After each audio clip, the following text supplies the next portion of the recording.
রাস্তার পাশে আপনি প্রায় ঠেলাওয়ালা কিংবা ভ্যানওয়ালার কাছ থেকে লটকন ফল কিনে খেয়েছেন, কিন্তু কখনো কি গাছ থেকে পেড়ে খেয়েছেন? আজকে আমি আপনাদেরকে এরকমই একটা অদ্ভুত সুন্দর পথ ধরে এগিয়ে যাচ্ছি, যাব আপনাদেরকে নিয়ে এবং এবং অনেক সুন্দর একটা লটকন বাগানে আপনাদেরকে ঘুরতে নিয়ে যাব এবং কথা বলবো লটকন বাগান যিনি চাষ করেছেন অথবা যিনি ম্যানেজমেন্টে আছেন তার সাথে, এবং আশপাশের প্রকৃতি আপনাদেরকে দেখানোর চেষ্টা করব। আমি নিশ্চিত যে আপনাদের অনেক ভালো লাগবে।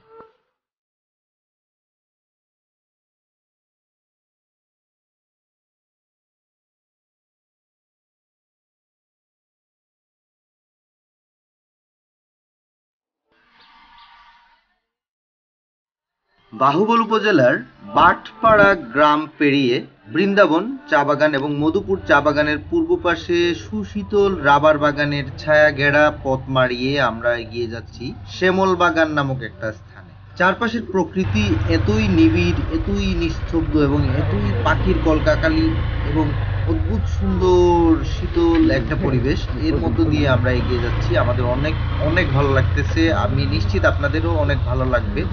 আপনারা যারা কখনোই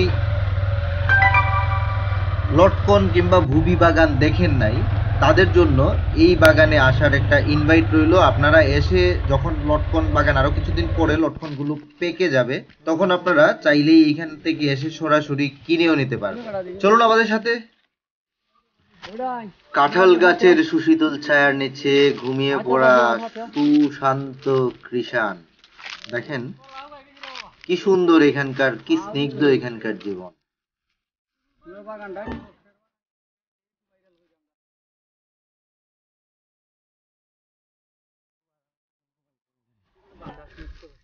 কি অবস্থা ভাই? ভালো আছেন? দিয়ে পাখি মারেননি? না, এটা বান্দর। বান্দর প্রচুর পরিমাণে আইনি বান্দর। এই যে ভাই আরেকজন খুব আরাম করে বাতাসের মধ্যে ঘুমাইছেন। কি অবস্থা ভাই? ভালো আছেন নি আপনি? খুব আরামে ঘুমাইছেন না? ঠিক আছে, আমরা আইছি আপনার বুবি লটকন গাছ দেখার লাগি। এই যে পেছনে, আমার ঠিক পেছনে একটা গাছ দেখতে পাচ্ছেন, এই যে অনেক চমৎকার ভাবে দেখেন। হ্যাঁ, পৃথিবীর সব ফলই কিন্তু ধরে হচ্ছে গাছের ডগায়, আর লটকন একমাত্র ফল যেটা গাছের ডালের মধ্যে একদম ঝুলে থাকে। হ্যাঁ, লটকে থাকে, এই জন্য এটার নাম বদ্ধ হয়ে হয়েছে লটকন। ঠিক আছে, আপনারা দেখতে পাচ্ছেন যে অনেক চমৎকার, অনেক সুন্দর। এগুলা এখনো ইয়ে হয় নাই, মানে পরিপক্ক হয় নাই, এখনো কাঁচা আছে। হ্যাঁ, যথেষ্ট ধরছে। একটা গাছে কত কেজি হতে পারে? এখানে আছেন হচ্ছে, এই যে এখানে আমাদের হচ্ছে সালে ভাই আসছেন, উনি আমাকে নিয়ে আসছেন আজকে যে চলেন আমরা এক জায়গা থেকে ঘুরে আসি। আর আমি তো আপনারা জানেনই, যেখানেই ঘুরতে যাই সেটাই আপনাদের সাথে শেয়ার করার চেষ্টা করি। তো সালে ভাইয়ের সাথে আসার পরে এখানে এই যে, আচ্ছা সালে ভাই, আপনি এই বাগান সম্পর্কে এবং এই ফলটা সম্পর্কে আমাদেরকে একটু ডিটেলস একটু বলবেন? লটকন হচ্ছে সাধারণত এটা একটি পাহাড়ি পলি, তবে এটার এখন বাণিজ্যিক পর্যায়ে মাঠেও লোকজন চাষাবাদ করছে। এটা লক্ষ্য করি আমরা সবচাইতে বেশি বাংলাদেশের মধ্যে চাষ হয় নরসিংদীতে, পাশাপাশি আমাদের সিলেট অঞ্চলের, আমাদের হবিগঞ্জ জেলার পাহাড়ি অঞ্চলে কিছু জায়গায় এটার চাষাবাদ শুরু হয়েছে বেশ কয়েক বছর ধরে। সর্বপ্রথম প্রায় আমি একটা প্রতিবেদনে দেখেছিলাম, প্রায় 80 বছর আগে আমাদের নরসিংদীতে একজন এই লটকনের গাছ রোপণ করেছিলেন। সেখান থেকে হয়তো আমরা এটার বংশবিস্তারটা হয়েছে, চতুর্দিকে এটার বংশবিস্তার হয়েছে। তো লটকন সাধারণত এটি একটি পুষ্টিকর ফল। এটার ভিতরে আমরা, এটা যারা দেখছেন তারা তো জানেনই, তবে যারা জানেন না তাদের বেলায় আমি দেখাচ্ছি। আমরা এই অংশটা আমরা খেয়ে থাকি। এই যে এটা কিন্তু আরও 1-1.5 মাস বাকি রয়েছে এটা পরিপক্ক হতে। এই দেখতে পাচ্ছেন, আমরা এটা খাওয়ার উপযোগী। এই কুসাটা আমরা পেলে খাই। এখানে আরেকটা বিষয় আমি আপনাদেরকে শেয়ার করছি। এগুলা যখন, প্রিয় দর্শক, এগুলা আমি অনেক মানে প্রচুর পরিমাণে খাইছি।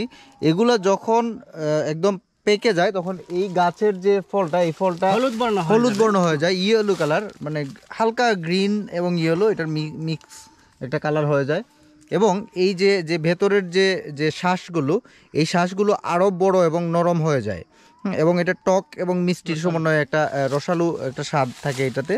হ্যাঁ, এখানে হচ্ছে সালে ভাই, এই মানে যেহেতু উনি একজন উনি একজন কৃষিবিদ এবং কৃষি বিশারদ বলা যায়। উনি একজন নার্সারির ওনার। হ্যাঁ, উনি সারা বাংলাদেশের সব জায়গাতেই উনি কিন্তু চারা, বাংলাদেশের সব জায়গায় উনি বিভিন্ন ধরনের ফলজ গাছের চারা থেকে শুরু করে সবজি গাছের চারা এগুলো উনি সেল করে থাকেন কুরিয়ার সার্ভিসের মাধ্যমে। তো আমি সেই হিসাবে একটা কথা বলবো, তো আরো আপনি তো আজকে গ্রিন সাইকেল ইউটিউব চ্যানেলে যারা এই ভিডিওটি দেখবেন, হয়তো যারা সবুজের সাথে সম্পৃক্ত তাদের জন্য একটা উপকার হতে পারে। আমি আরেকটা বিষয় আপনাদেরকে বোঝানোর চেষ্টা করছি। লটকনের বিভিন্ন ভ্যারাইটি রয়েছে, প্রজাতি রয়েছে। এখানে আমরা এই যে লটকনটা কুষা চারানোর পরে দেখতে পাচ্ছি 4টি বীজি হয়েছে, এর ভিতরে এই 4টি বীজি হয়েছে। আর আমরা যে নর্মাল কোয়ালিটির যে লটকনগুলো আমরা দেখি, এগুলোতে মূলত 2টির বেশি বীজি হয় না। এই 2টির বেশি বীজি হয় না। যারা লটকন চাষ করবেন তারা এভাবে মাদার গাছ দেখে 4 বিচিওয়ালা, যে 4টা 5টা বিচিওয়ালা যে লটকনটা হয়, এটা সর্বোচ্চ বড় সাইজ হয়, এটা খেতেও সুস্বাদু হয়। এই জাতটি আপনারা আপনাদের বাগানে রোপণ করবেন। আচ্ছা, আপনার নার্সারিতে কি ওই যে উন্নত প্রজাতির লটকনের চারা আছে, অ্যাভেলেবেল থাকে সব সময়? হ্যাঁ, ইনশাল্লাহ আমাদের এখানে নিজের হাতে গ্রাফটিং করা চারা আছে। এখানে আরেকটি বিষয় আছে, লটকন পুরুষ মহিলা হয়। হ্যাঁ, এগুলা বীজ থেকে না, যেমন এখানে বেশ কিছু গাছে কিন্তু ফল আছে এবং বেশ কিছু গাছে ফল নেই। প্রিয় দর্শক, যে গাছগুলোতে ফল নেই সেগুলো সম্ভবত পুরুষ গাছ। এটা পুরুষ গাছ। পুরুষ গাছে ফুল হবে, ঠিক ফুল হয়ে ফুলটা ঝরে পড়ে যাবে। যখন ফল ধরতে হবে তখন পুরুষ গাছও থাকতে হবে একটা বাগানে, তাই না? একটি বাগানে 100 গাছ যদি হয়, সেখানে যদি আমরা একটা বা 2টা পুরুষ গাছ রাখি, পরাগায়নে সুবিধা হয়। আবার যারা ছাদে করবেন বা বাড়ির আঙ্গিনায় করে, তাদের ভিতরে একটা কৌতূহল সৃষ্টি হয়ে যায় যে আমরা পুরুষ গাছ কিভাবে লাগাই, আমরা তো 2টা গাছ লাগানোর জায়গা নাই। তাদের বেলায় বলতে চাই, এটা প্রাকৃতিক পরাগায়নের মাধ্যমে আপনাদের ফলন হবে 1টা-2টা গাছ যদি আপনার বাড়ির আঙ্গিনায় হয়। আর যদি কেউ বাগান করে তাহলে অবশ্যই 100 গাছের ভিতরে 2টি পুরুষ গাছ বা 3টি পুরুষ গাছ আমরা রাখতে হবে পরাগায়নের জন্য। তো এজন্য সবচাইতে ভালো হয় কলমের গাছটা রোপণ করা। যারা কলমের গাছটা রোপণ করবে, গ্রাফটিং এর গাছটা রোপণ করবে, বিশ্বস্ত নার্সারি থেকে নিয়ে তারা সঠিক ফল পাবে। আর না হয় বীজের গাছ রোপণ করলে, দেখেন এই যে বিশাল বড় গাছ দেখতে পাচ্ছি। এই যে প্রিয় দর্শক, এই যে গাছটা, এটাও কিন্তু একটা লটকন গাছ, বাট এই গাছে কেন কোনো ফল নাই? দেখেন এই গাছে কিন্তু একটাও ফল নাই। কাছে নিয়ে আসেন, এই যে ফুল ছিল, এই যে প্রতিটাতে কিন্তু ফুল ছিল, এই যে এগুলো ছিল কিন্তু এগুলো পড়ে গেছে। তো এর কারণ হচ্ছে এটা হচ্ছে পুরুষ গাছ। পুরুষ গাছ কখনোই ফল দিবে না। একটা পাহাড়ের মাঝখানে আমরা আসছি আজকে। আমাদেরকে যিনি এইখানে আমাদের পথ প্রদর্শন করে নিয়ে আসছেন, আমরা এই রাস্তাটা চিনতাম না, ভাই উনি আমাদেরকে আজকে নিয়ে আসছেন। ভাই আপনি একটু পরিচিত হন আমাদের দর্শকদের সাথে একটু কাইন্ডলি। ভাই, আপনার কি নাম একটু কাইন্ডলি বলবেন? আসসালামু আলাইকুম। জি ভাই, আমার নাম মোহাম্মদ মাসুক মিয়া। মাসুক ভাই। জি মাসুক ভাই, আপনি বলেন তো, আপনি এখানে কি রেগুলার আসেন? জি, এটা আমার এলাকায়, বাগানের পার্শ্ববর্তী এলাকায় আমাদের বাড়ি। আচ্ছা, আমরা সব সময় আসা যাওয়া করি। কত বছর হয়েছে এই লটকন ফল যে শুরু হয়েছে, এটা কত বছর বয়স এই বাগানের? বাগানটা মূলত রাবার বাগান নামে পরিচিত ছিল। হ্যাঁ, তো এই বাগানের বয়স মিনিমাম 40-45 বছর হবে। না, লটকন ফল যে লটকনটা আপাতত 10 থেকে 12 বছর যাবত এই প্রতিটা গাছের বয়স, এই গাছটার বয়স কত বছর হবে? 10 থেকে 12 হবে। 10 থেকে 12 বছর। 10 থেকে 12 বছর বয়স। আচ্ছা, তো এটা 10 থেকে 12 বছর আগে যখন মানে এগুলো রোপণ করা হয়েছিল, তখন কি আপনি আসছিলেন কখনো? জি জি, আইছি। তো তখন আপনি যে গাছগুলা দেখার পরে আপনার কি মনে হয়েছিল, যে এগুলা ফিউচারে ভালো হবে কিংবা এরকম কিছু মনে হয়েছিল? আসলে এখানে এই লটকন চাষ করার আগে আমাদের এলাকায়, আমাদের বাড়ি ঘরে ছিল লটকন গাছ। তো মূলত আমাদের বাসায় লটকন গাছ দেখেই বাগানের এই কর্মকর্তারা উদ্যোগতা নিছে, যে নিয়ে শুরু করছে বাগানে লটকন গাছ। আপনি কিভাবে এটা যদি কেউ আপনারা কেউ যদি ব্যবসায়ী হিসেবে বা মানে উৎপাদক হিসেবে বা ওইভাবে যদি কেউ ফলাইতে চায়, সেই ক্ষেত্রে আপনি কি মনে করেন যে এটা কতটুকু লাভজনক হওয়ার? আসলে লটকন ফসিলটা অনেকটাই লাভজনক। সবচেয়ে বড় কথা হইলো, যে কোনো গাছের ছায়ার নিচে লটকন গাছটা ফলবে। মানে গাছের ছায়া ছাড়া হবে না, গাছের ছায়ার নিচে হইলে লটকন গাছে পর্যাপ্ত পরিমাণ ফল দিবে, গাছটা ফলবেও ভালো। কাঁঠাল গাছ, আম গাছ, বিভিন্ন গাছের ছায়ার নিচে কিন্তু অন্য কোনো ফসিল হবে না। কোনো ফলন বা কোনো সবজি চাষ কোনো কিছু করা যায় না গাছের ছায়ায়। ওইখানে লটকন গাছটা লাগাইলে এই গাছটায় ফলও দিব ভালো এবং সুস্বাদু একটা খাবারও তৈরি হইল। আচ্ছা, এইটা আমি দেখছি অনেকে ওই যে কাঁচা অবস্থায়ও দেখছি বাজারে বিক্রি করে, তরকারি রান্না করে। এটা কাঁচা অবস্থায় কিভাবে খাওয়া যায়? বর্তমান যে অবস্থা আছে সেই অবস্থা নিয়ে যদি টক রান্না হয়, যেটা তরকারি হয়, হ্যাঁ হ্যাঁ, সবচাইতে উন্নত মানের টক হবে এটাই। এটা কোনো কষ বা এরকম না না মানে কোনো এরকম লাগবে কিছুই না? হবে না। টমেটো, এই করমচা, আরো বিভিন্ন ধরনের টক যে ফল আছে মানুষে রান্না সবজি করে হিসাবেও খায়। খাওয়া যাবে এটা সবজি এখন? হিসাবে খুবই উন্নত মানের একটা সবজি। আচ্ছা ঠিক আছে ভাই, আপনাকে অসংখ্য ধন্যবাদ আমাদেরকে কষ্ট করে সময় দেওয়ার জন্য, এবং অনেক দূর পাহাড়ে আপনি আমাদের সাথে আমাদেরকে নিয়ে আসছেন, হ্যাঁ এই জন্য অনেক ধন্যবাদ। এই বাগানের যে ম্যানেজমেন্টে যিনি আছেন, যিনি এইখানের ম্যানেজারিয়াল হিসেবে উনি দায়িত্ব পালন করতেছেন, একজন আছেন, ওনার সাথে চলেন আমরা কথা বলি। উনি কতদিন থেকে আছেন এবং এখানে চলেন ওনার সাথেই কথা বলি সরাসরি। ওনার সাথে কথা বললে আমরা বুঝতে পারবো। আসসালামু আলাইকুম চাচা, ভালো আছেন আপনি? ওয়ালাইকুম সালাম। জি জি, ভালো আছি। আপনার নামটা একটু প্রথম বলেন আমাদেরকে। আমার নাম এখলাসুর রহমান। একলাসুর রহমান। আচ্ছা, একলাসুর রহমান চাচা, আপনি এই বাগানের ম্যানেজার হিসেবে আছেন? না, আমি এই বাগানের বাবু হিসেবে আছেন? বাবু মানে অ্যাকাউন্টেন্ট। অ্যাকাউন্টেন্ট। আচ্ছা, আপনি অ্যাকাউন্টসে আছেন, এখানকার যে হিসাবপত্র আপনি দেখাশোনা করেন। হ্যাঁ, কতদিন থেকে আছেন আপনি এখানে? আমি 12 বছর জগতে আছি। 12 বছর থেকে। তার মানে আপনি যখন আসছিলেন তখন থেকে এই লটকন ফলটা লাগানো হয়েছিল, গাছগুলো লাগানো হয়েছিল? না, এটা বহু আগে ফল আসা তখন লাগানো। শুরু হয়েছে। আমার আগে থেকে আপনি আসার কতদিন আগে থেকে শুরু হয়েছিল? আপনি আইসা দেখছেন এই গাছগুলো আছে? গাছগুলো আছে তখন? এবং আমি আসার পরেই যে প্রথম আমি দেখছি যে এই ফল ধরতেছে। আচ্ছা, আপনারা এই ফলগুলো আর কতদিন পরে এই ফলগুলো তুলবেন? ধরেন এই এটা হইলো বৈশাখ মাস না, হ্যাঁ, একটু আষাঢ় শ্রাবণ মাসে। আষাঢ় থেকে শ্রাবণ, এই 2 মাসের মাঝামাঝি যে কোনো সময় এটা জি, উঠাবেন। জি। তো উঠাই আপনারা কোথায় সেল করেন এগুলা?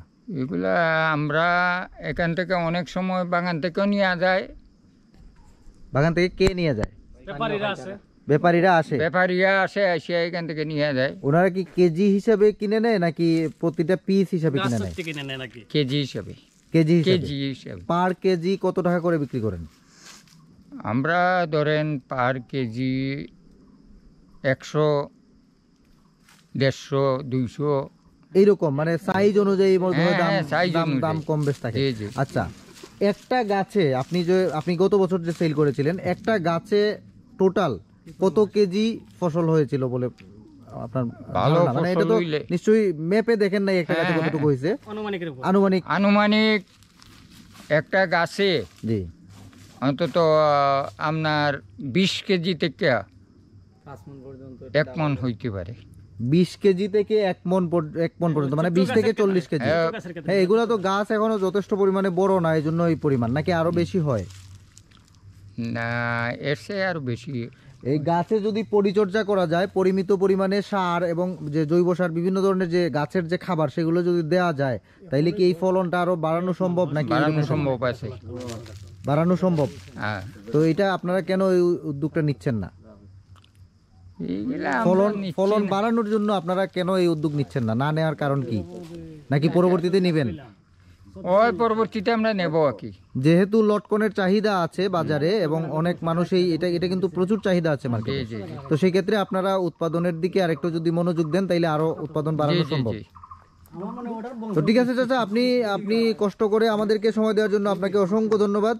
হ্যাঁ, এই ভোর দুপুরবেলা, বৈশাখের ভোর দুপুরবেলা রোদের মধ্যে আমরা আসছি, আপনাকে এসে আপনি রেস্ট নিচ্ছিলেন, আপনাকে বিরক্ত করার জন্য খুবই দুঃখিত। হ্যাঁ, তো আপনি তারপরেও কষ্ট করে আপনি সময় দিচ্ছেন, এই জন্য আপনাকে অসংখ্য ধন্যবাদ। এদিকে ধন্যবাদ। ওকে ওকে। পাশাপাশি কিন্তু এই লটকনের গাছ রোপণ করা হয়েছে। এটাই একটা সুবিধা যে লটকনটা এমন জায়গায় আমরা চাষাবাদ করতে পারি যে জায়গাটা আমাদের পরিত্যক্ত, যে কোনো কাজে আসে না, সেই জায়গায় আমরা লটকন চাষ করতে পারি। আপনারা উপর এদিকে একটু দেখেন ভাই, যে কাঁঠাল গাছের নিচে কিন্তু আমরা লটকন গাছ করতে পেরেছি। এরকম জায়গা যাদের আছে, আপনাদের বেলায় আমাদের পরামর্শ থাকবে, জায়গাটাকে খালি না রেখে এই জায়গায় লটকন চাষাবাদ করতে পারেন। ধন্যবাদ সবাইকে।